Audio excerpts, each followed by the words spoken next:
ګرانو کتونکو الف خان شیرپو د پی کې 65 او ان 25 امیدوار دوران کمپاین کې روان یو چونکې دا ټول علاقه زمونږ ده مونږ 400 وال یو 400 زمونږ ده ارزم پیژنګلو دي او خاص پیژنګلو دي ولې چې 15 کاله په ریډیو باندې او 40 کاله په صحافت کې نو دا مسجد مولي د کار روان دی او د چاندي ورته ضرورت دی نو دا زمونږ د آخرت ګټه ده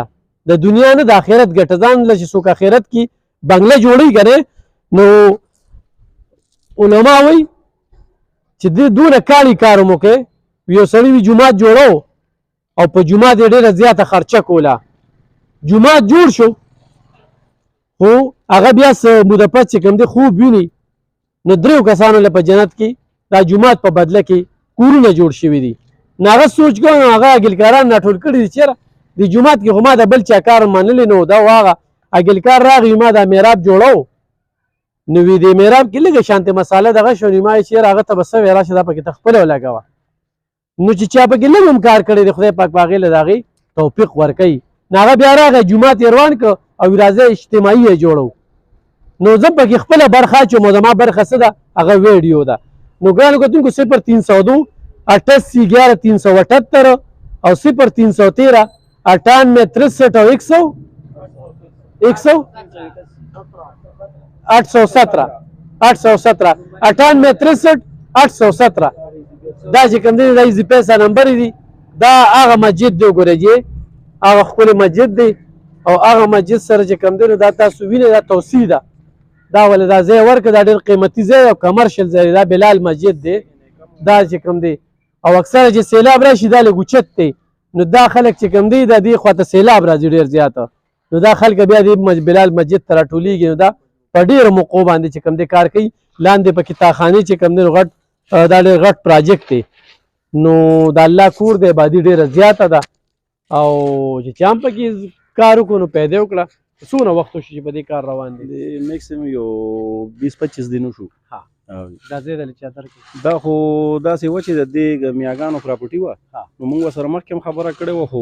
بیا داسې شو چې بس موږ سره لږ فنډ کم و او بیا هغه پکې لږ دغه ته ترجیح ورکړه موږ سره په 1,20,000 خبره کړه بیا بل په 1,40,000 ورکړه بهر کې په هغه کس الله والا سړی و هغه پلاټ موږ ته راکړه هغه ته 3 میاشتې ټیم یې موږ له راکړه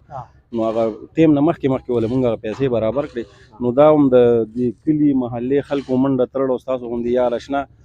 په چندو په تعاون سره دا پلاټ موږ واخیسته بیا څه لږ فنډ د جومات پروت او بیا پکې بار سعودي نه یو ملګري یو 5 لک روپۍ راولېږلې نو بس موږ وی چې یاره اوس پې کلمه وایو کار هم پې شروع کړو موږ سره صحن هم کم او د ماشومانو د سبق موږ ته لویه مسله دا وه چې جومات کې نور گنجایش نو اکثر به په حال کې منځګزارو ته مسله و ماشومانو به سبق په تیزه وي نو دغه مشکلات به نو د ماشومانو مسله پکې حل شو د هغې کار به هم پکې وشي سبق به هم پکې په اسانه او مدرسه به هم پکې دغه شي که نه بل د صحن چې دی نه مازدیګر ماښام به موږ کله لمونځ کوو نو دا خو چونکې د لارې جومات دی نو